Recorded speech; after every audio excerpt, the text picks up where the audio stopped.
Good morning or good afternoon, depending on where in the country you are. I want to thank CACA for having us to talk about celebrating Chinese New Year in the Mississippi Delta across the years. So Sally and Gilroy Chow talking to you to welcome in the Year of the Tiger in the year 4719. It is such a pleasure to be here. And thank you for tuning in. I hope you'll be able to learn something about the Chinese in the Mississippi Delta. I'd like to introduce you to my husband, Gilroy Chow. Gilroy is a graduate of Mississippi State University in Starkville, Mississippi, and he graduated in engineering, industrial engineering. And after graduating from Mississippi State, he went to work for Grumman Aerospace and was selected to be part of the Apollo team working on the lunar module and the program to send man to the moon. And after the Apollo program, he came to Clarksdale, my hometown, and worked at Metso Engineering Corporation for several years until retiring. Good, thank you. She omitted the part where I was born in Mississippi, and so I came back after growing up in New York. But let me introduce you to Sally. She's a home ec teacher and special needs teacher for 30 years. She was an organist in the church for over 60 years and a cake maker for 45 years. But we are married for over 50 years now. 51 wonderful years. And we have children that live nearby in Memphis, Tennessee. And in Sally's picture there are our grandchildren, Jack and Emily, who are 13 and 10 now. But we want to talk to you about celebrating holidays in Mississippi. We celebrate everything from New Year's, and we don't just end with Christmas. We celebrate everything in between. We celebrate birthdays, weddings, but all the holidays, Easter. Honey, tell them about the Pang family holiday celebrations. Oh, the Pang family celebrations are just amazing. My mom was one of 10 children, and we celebrated all the holidays at somebody's house.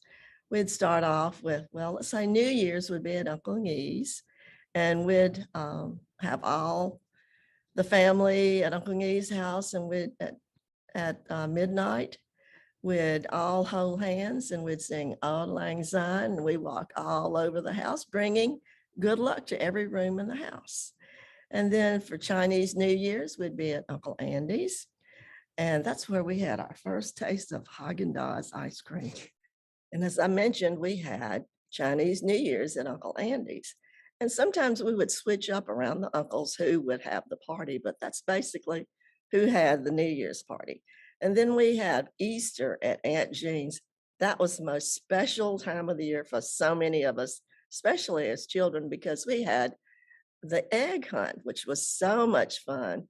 We'd all line up with the youngest at the beginning. And of course, the oldest had to wait until the end before they could go out to hunt eggs. But it was always a grand time of celebration, the food that was involved, and so many of us just getting together for parties. We love to have a good time. I think it is so significant that at Aunt Jean's Easter that we went through about 5 generations of kids, and there'd be as many as 50 Easter egg hunters at one time. It got to be quite a celebration. And we just hope that those memories will stay with our children. And then moving on, we, let's say there would be Memorial Day, 4th of July. The 4th of July was really fun. I believe at the beginning with Mom and her generation, I do remember going to Sardis, and they would play softball and have kind of a big picnic. And then later on with our generation, we would have a softball game. And we'd invite some team from Memphis, a little Chinese team from Memphis, against the Mississippi Delta-based softball players. And it was such fun. We'd cheer, and everybody afterwards would come to our house, and we'd have fried chicken and watermelon. And we just have a wonderful Yeah, celebration talk to us, continue. swap screens. And Stop then, sharing. let's see, then Thanksgiving was always at Uncle Charlie's. And we'd have the traditional Thanksgiving food, the Thanksgiving feast, I should say.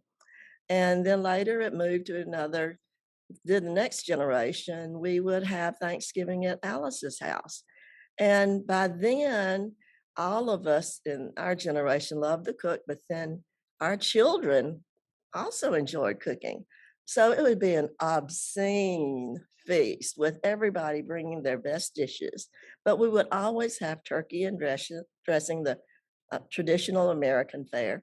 But then we would also have my grandfather's oyster dressing, which has become a tradition, and that he made it, and then my mom's generation made it, and we have it. And who knows, we will continue that after us. But with Thanksgiving, it was always fun. And so then we would go on, moving on to Christmas, which was an amazing celebration. I remember as a child that through the eyes of a child, I remember gifts to the ceiling and how the children would all sing Christmas carols, and then Santa Claus would come. And as we got older, we would try to guess who was Santa Claus. But it was Santa Claus. So we continue that tradition in our generation, and now we do something a little bit different. We read the Christmas story from the Bible with the children.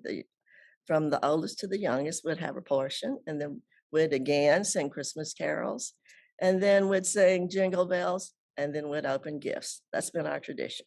Yeah. So anyway, we're here to talk about the Lunar New Year, and it's the most special because in Chinese history, with the Spring Festival and the Fall Festival, New Year's was always the best time. But the important thing about all these celebrations is that they were family time. And so that's what we have. So the Chinese zodiac consists of 12 animals. So you have these, and this sequence is important also. So you have the year of the rat, the ox, the tiger, the rabbit, and so on through the pig. So this will be the year of the tiger after the year of the ox. And then not only do you have the Chinese zodiac, you have the 5 elements of fire, earth, metal, water, and wood. So if you add that to the 12 zodiac animals, it takes 60 years to complete each unique combination. And you would could determine your persona and help decipher the future, your fortune in the future, as you select your mate. And so some people are superstitious and they will consult an astrologer and get very particular and on their which are the appropriate matches and combinations. So this is what they learn. So you have these elements. And so if you compare the calendars, here we are, just celebrated New Year's, January 2022. And whereas February 1st, year of the tiger, and I think it's the water tiger, is going to be 4719, a 2,000-year difference. So they started keeping score a long time ago. Yeah. So the celebration for Chinese New Year's is not a one-day deal with Chinese. It's a 16-day celebration. So you can celebrate any or all of those days to the new moon, from the new moon to the full moon to start the Spring Festival. There are many traditions that have passed through the generations. And New Year's is a time for new beginnings. So if you've been having a hard time with COVID, with sickness and other problems, financial issues, New Year's is a time to fresh start. And so there are certain things you do to make the fresh start. So as you can see in celebration of the New Year's, we're wearing red. And jade. Green and red are symbols of good luck. The red scares off evil spirits, represents optimism, good fortune, protection.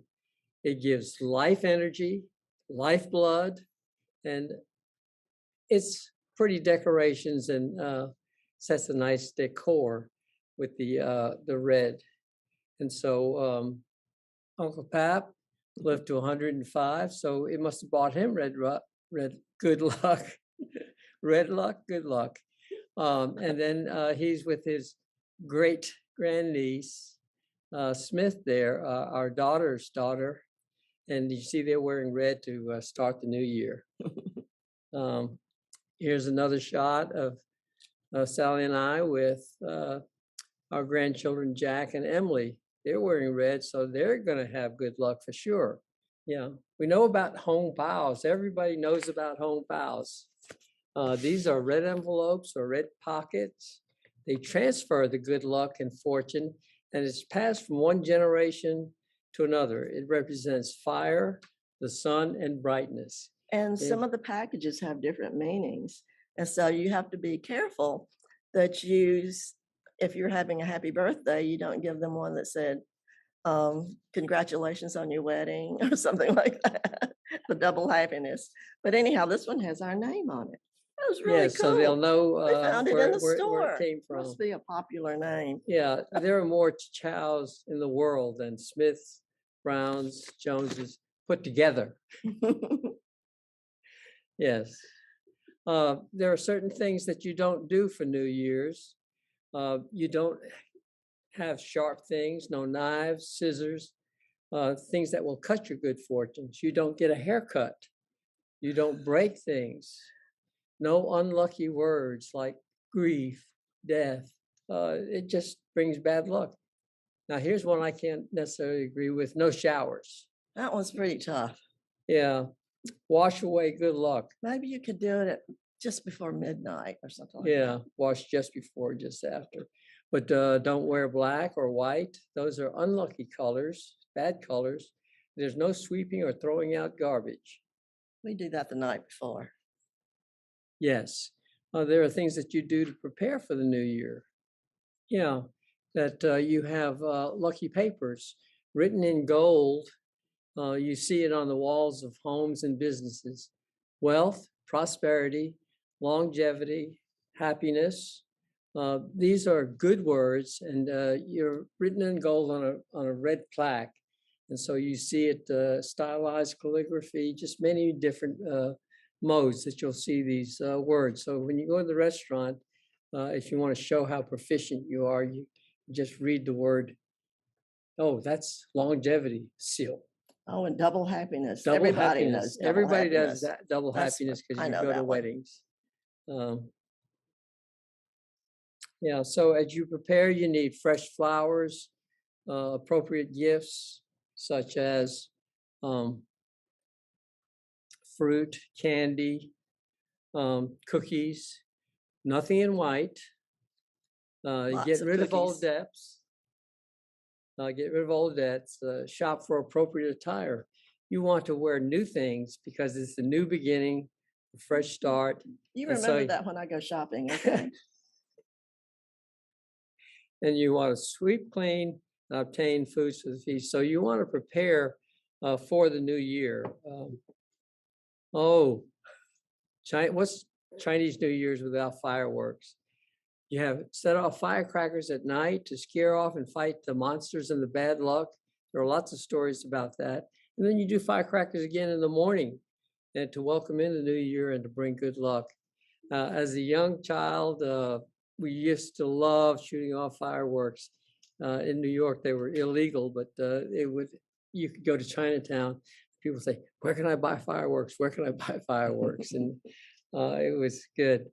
In Marks, Mississippi, well, for New Year's, we used to light up the town, the small town of Marks, and we would just light up the town with fireworks, and my cousin would just hang them from the telephone poles, and it was just so much fun. Yeah. Everybody loves fireworks. Yeah.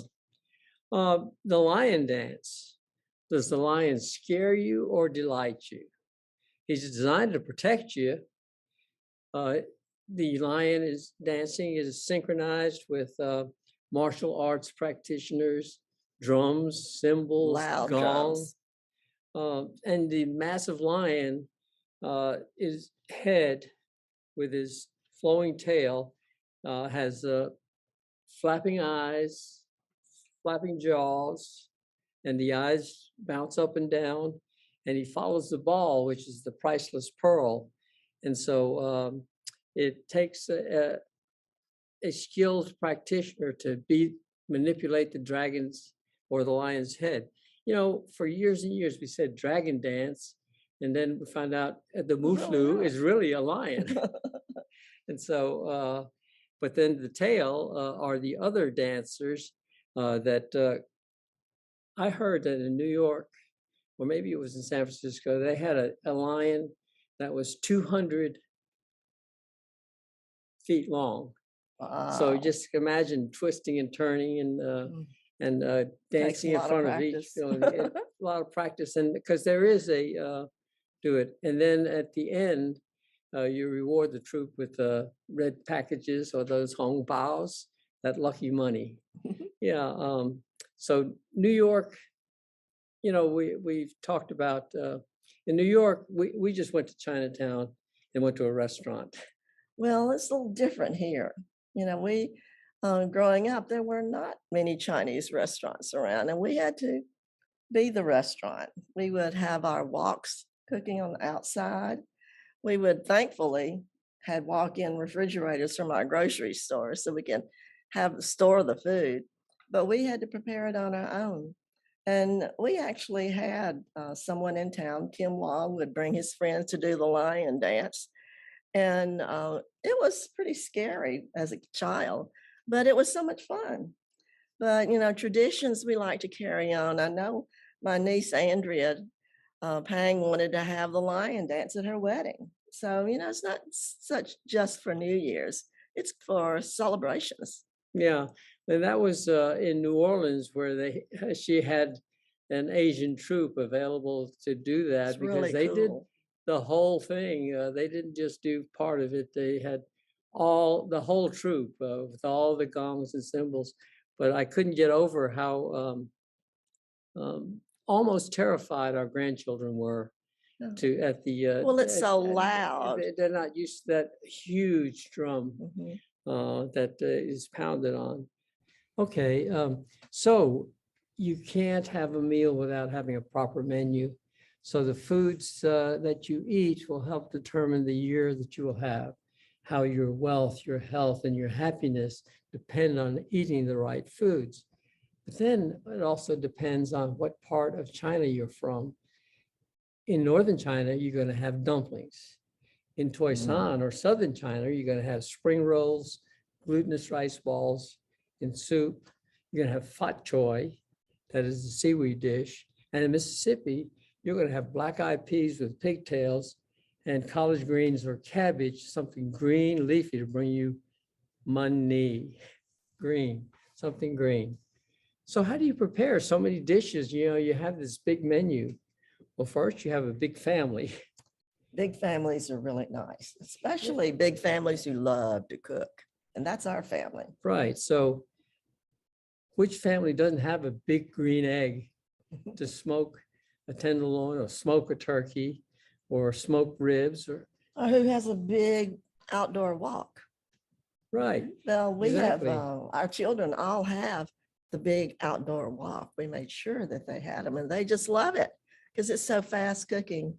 It fascinates their friends. I'm going to cook this up in no time. But do you want to hear about cooking fat choy soup? Yeah, why don't you take us through fat choy? Well, what's fat choy is actually dried seaweed. I don't know if you can see this, but I'm gonna tell you what it looks like. It looks like a Brillo pad, a giant Brillo pad. But when you put it in water, it just gets huge, and it's just wonderful. It looks a little strange, but I use the recipe, or try to use the recipe my mom used, and what she did to make it go further, because this Brillo pad looking seaweed is very expensive. So to make it go a little further, Mom would mix it with saffron. And this is rice noodles Rice vermicelli. and by rice vermicelli. And so we would put a little bit of that in it and make sort of a souffle, I guess you'd almost say. And would use chicken broth to make a sort of a thick soup. So we'd have seaweed, siphon, and just season it with salt and pepper, and then steam it. And so it becomes a little yellow cake. And then I would, when it cools, I would cut it into little squares. And so there are different dishes to use. You might see this stir fry bok choy. And we like to use it with tofu for those who enjoy tofu, because tofu takes on the flavor of everything else. Celery, cabbage, snow peas, and a light gravy to bring it all together. So that would be stir fry bok choy. But something that we use a lot is bok choy soup. And this is a little more, well, I guess both of them are a little bit complicated, but to do the soup, let's just talk about making chicken broth, because to have a good soup, you have to have good chicken broth. And to have good chicken broth, you need to have it very rich. And so I'm putting in the ingredients that I remember Mom used to put in hers. You'd have to have chicken, of course, but I find that you can get chicken legs and thighs at the grocery store for a very reasonable price. And so used legs and thighs. And then my friend Martin Yan suggested putting chicken feet into this. And it also gives it a little very rich flavor to it. But my brother Dean says, you know what? The best collagen that you can get for your joints is in chicken feet. So that's for your information to help you with your joints, everybody. Okay, Mom said you cannot make good chicken broth without neck bones. So you got to have neck bones. And then, so this is all we put in it. Some people put celery and all that, but we just like to have the basic chicken flavor. So you would bring it to of course, you'd fill your stock pot up with water. A big And pot. yeah, I would say the way we do it, we have a 16-quart and it's really a lot, but then I'll freeze some of it, what I don't use for the soup. So you would bring this to a slow boil.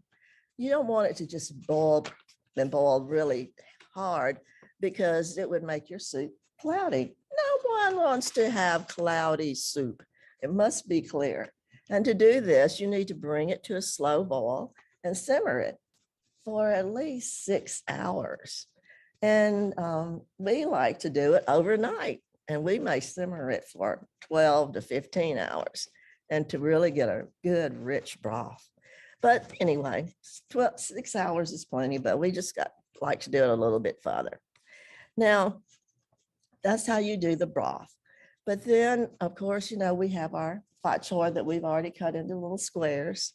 But something else we like to add is hog maw, or is it pig stomach? And you probably, Same thing. yeah, you have to parboil this into, my mom would say, you gotta, I can say, yeah, G2, G2.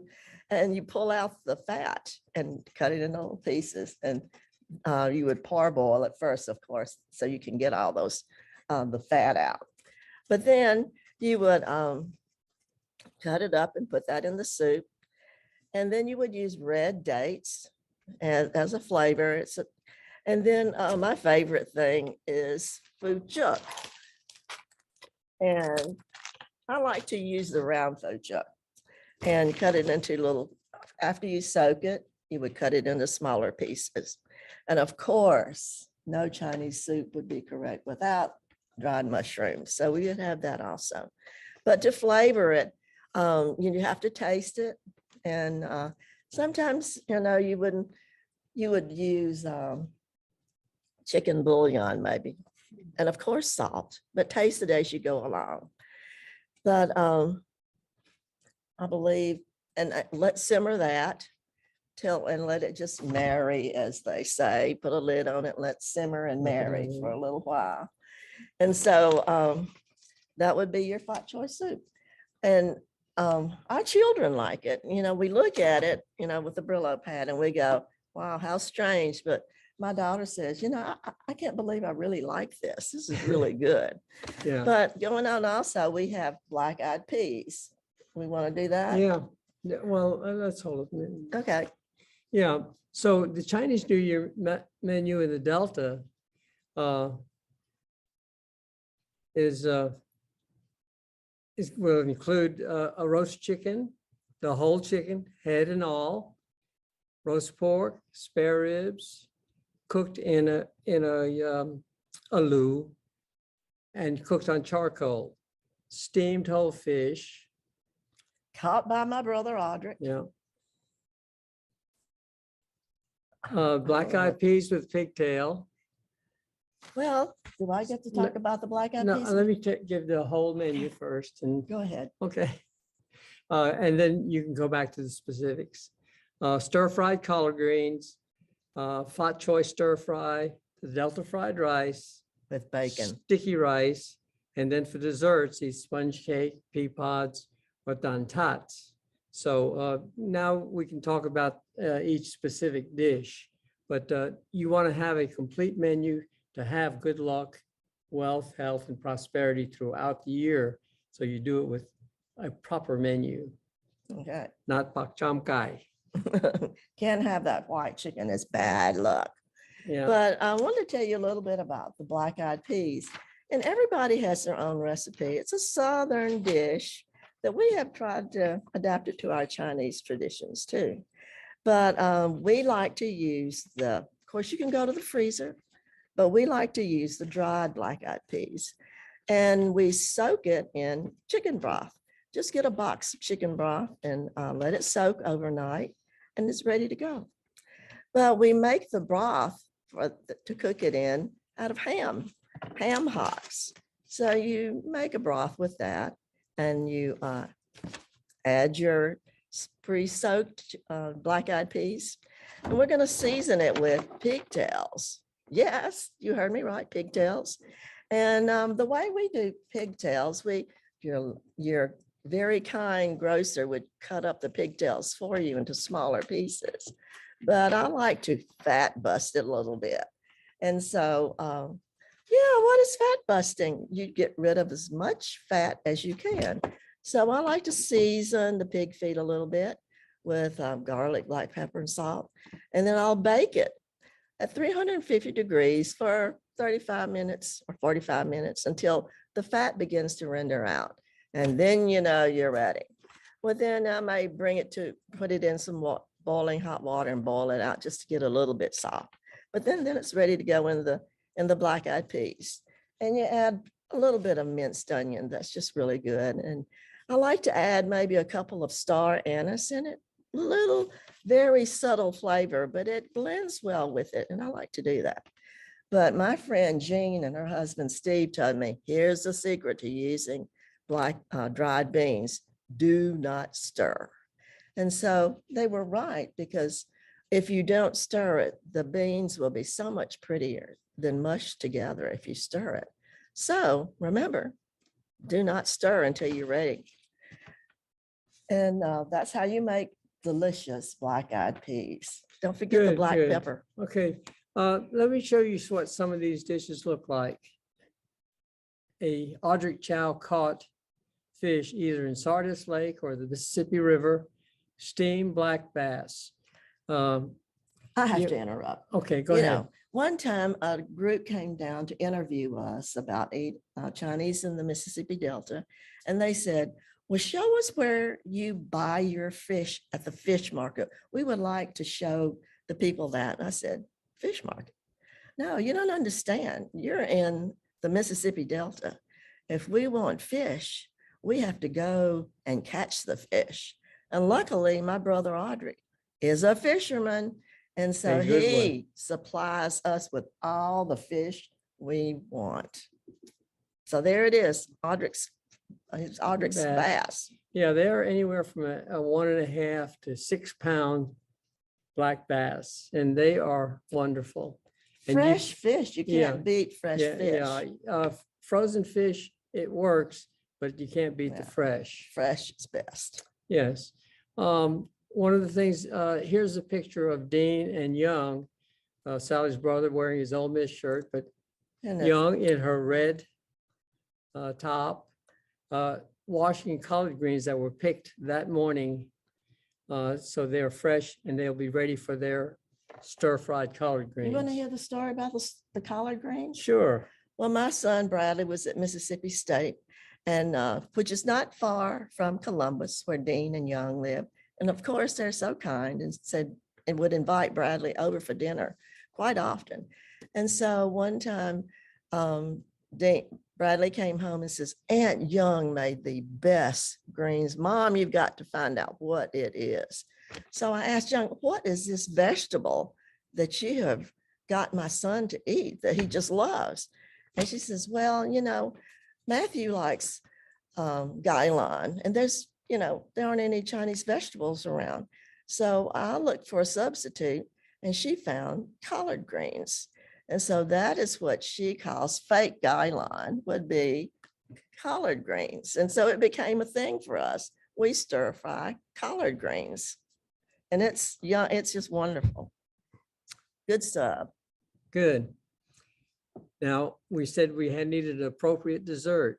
Absolutely. So tell them Dessert. about Aunt Alice's pea pods. I remember years and years ago, my Aunt May's mother used to make these pea pods that were wonderful.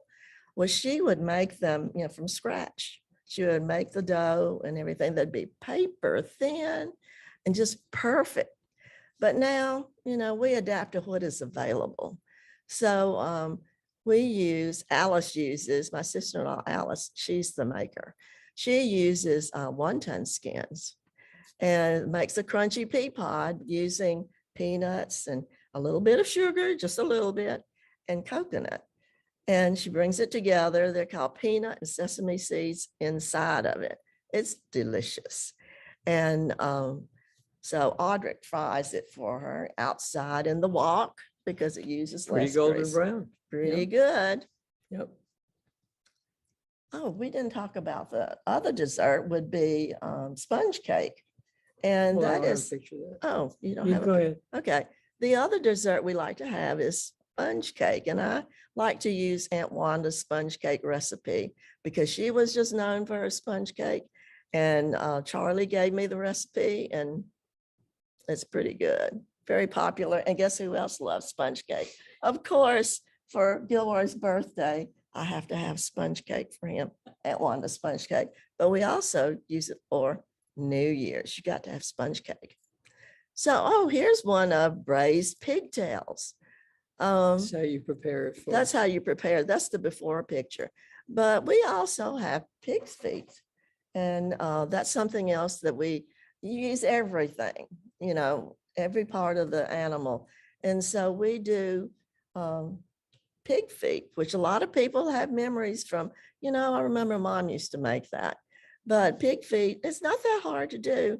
I sort of just figured it out that your grocer would cut it up for you if you're really nice to him, and he'll do that for you. But I like to parboil it first using anise. But a lot of people, I understand, like to use vinegar, and that kind of cuts the stickiness a little bit too. So use a vinegar flavor. And after it gets soft, and we love each other, but he likes his a little bit firmer than I do. I like the really soft skin. So I take it out a little bit early for him, and then I cook it the way I like it. But season it with soy sauce and again anise, and it's amazing. This soy sauce, you dip it in a liquid solution of soy sauce and Chinese brown sugar, I think. Yeah, there's the brown sugar. Oh yeah, that's comes in sticks, and there's the anise. Yes. This is Gilroy's dish. People, we have we share our fried rice with people in our church and in the community. And they always say, oh, Sally, you do such a good job. And I have to say, well, actually, Skilroy's fried rice that he makes, but I help him and I do a lot of the quick chopping. Yeah, like any other dish, it only takes a few minutes to prepare, but the prep time That's can what be it takes. hours. And so you start with cured ham, and then you have eggs for the color and the taste and the protein. You have bacon bits. That's what makes it Delta fried rice. The bacon bits and the ham. We all know bacon goes good with everything. Yeah, it makes everything better. Oh, And so you see the drippings. grease, the drippings. Drippings. They make it sound healthy, okay? Drippings. Drippings. So these are the secret ingredients of Delta fried rice. Secret. You told us. You told our secret. Yeah. Well, here's the secret to tasty char siu. You cook it in a lu, which is a 55-gallon drum. Cooked That my in engineer charcoal. husband made himself, custom made. Well, anyway, that's how you do it. But I'm doing it like Uncle John did and Kenny did. The generation before me, this is the way they cooked it. And you notice on the ring is on the outside of the drum, not across the charcoal, but around the charcoal. So the drippings, you don't have flare-ups and you don't end up with burnt char siu. Nobody likes burnt char siu. We like a little singe though. We like a little singe, so you have plenty of heat from the charcoal. Here's a look with a visit from Andrew Zimmern. When he traveled the Blues Trail from Memphis to Jackson, he made a stop in Clarksdale, and I didn't want to tell him that our house had burned. So we went to our brother-in-law's house, who has a good-sized kitchen with an island and a large carport, which happened to be the perfect setting because it poured down rain that A day. storm you would not believe. Came up, and we were all in the carport with 6 woks cooking all at one time. So what do you cook for Andrew Zimmern and Bizarre Foods? I told them when they came to visit, we don't have bizarre foods. We have special foods. Cooked by bizarre people. Yeah. And so what does it include? A typical Chinese New Year meal. So you see the black-eyed peas with pigtails. You see the roast pork. You see the stir-fried collard greens. You see the steamed whole fish. And you see a family, many dressed in red, some in bad luck, white and black, but It wasn't New Year's that it wasn't day. New Year's, but you can see the menu and the foods. I like kinda the oldest prepared. t-shirt Dean's got on. I like your shirt, Dean. It looks good. Audric too. Thank you, Audric. Yeah. And well, we have a son-in-law in there, not ours, with an Alabama shirt, but that's okay. I'm going to help you out a little bit, honey, in case your buddies say something to you. Gilroy actually has a Mississippi State shirt on. You just can't see the emblem. Yeah, but all that to say that we get lots of practice cooking these dishes. And again, you can have a large menu with lots of food when you have a large family that knows how to cook and makes things and nothing gets left over. You know that if your dish gets left over, bad luck, bad luck. Mhoyilu. Yeah, moving right along, there is some drinking involved and there's protocols to what to do with the white wine. There are protocols with the food, you serve them whole, and you have the special menu items, but to adapt. So in Mississippi, you don't have Chinatown, you don't have grocery stores, so you adapt. And so we You have do the it Delta yourself. fried rice, you catch your fish, you catch your chickens or raise your chickens even. And so it goes. An interesting thing happened. Vivian Howard from PBS, she has cookbooks, restaurant, she's TV personality, and she wanted to do a dumpling episode. And we said, oh, well, we don't do dumplings. I told her, You know, we love dumplings. And when we want dumplings, we go to the restaurant and have dim sum. And we have our favorite restaurant, Asian Palace in Memphis, and they have a huge selection, and everything, we say it, is delicious. And we enjoy going there. But it was, she wanted something made, homemade. And so we checked with my cousin Carol. Yeah, Carol, she said, well, you know, when my daddy and mommy used to make their tea, I got to help. When you finish the dumpling, you put a little red dot on the top with dipping it in the chopstick. And she For got good luck. And she got to put the red dot on it. Well, we put her on the spot, and she pulled out her daddy's pan that had holes poked in it for steaming. And so it's a meat and dough dumpling, and she made them for us. And so she made them for PBS and Vivian Howard. You can catch that episode on PBS. They have reruns. But Good job, you know, Carol. how did the Chinese end up in Mississippi? Well, we know that the 1882 Exclusion Act limited the U.S. to 105 people a year for the whole country. And the parallel legislation to that banned Chinese women until it was repealed in 1943. And then it wasn't until 2014 that an act of was passed by Regrets. Congress of regret. And so this probably had an effect on sending the Chinese. So there are grocery stores in every hamlet and that sold sundries, medicine, meat, vegetables, fruit, as well as pots, pans, washboards, and so on. They're a source of everyday life in so many communities. We counted at least 1,200 in the peak period. If you say 1960, there were 25 stores, Chinese grocery stores in Clarksdale alone, over 50 stores in a Greenville. population of 20,000 at the peak. So Yeah. that's a lot of grocery stores for Yeah. a small community. There were 4 on a corner. It was just amazing. Yeah, so this is Sally's family, her mom with 9 uncles and aunts. They're not all in this picture because by 1922, they weren't all born. So the Chinese have been in Mississippi a long time. This is the 10 brothers and sisters in 1972. My mom was the oldest. Yeah. The only reason showing this picture of Sally and her 3 brothers is that of her family, they all lived in Mississippi all their lives. 2 pharmacists, a dentist, and a school teacher. On the other hand, here's the extended family. And this was 20 years ago, and the family has grown since then. But the family still owns land and farm, although nobody's a farmer in Mississippi.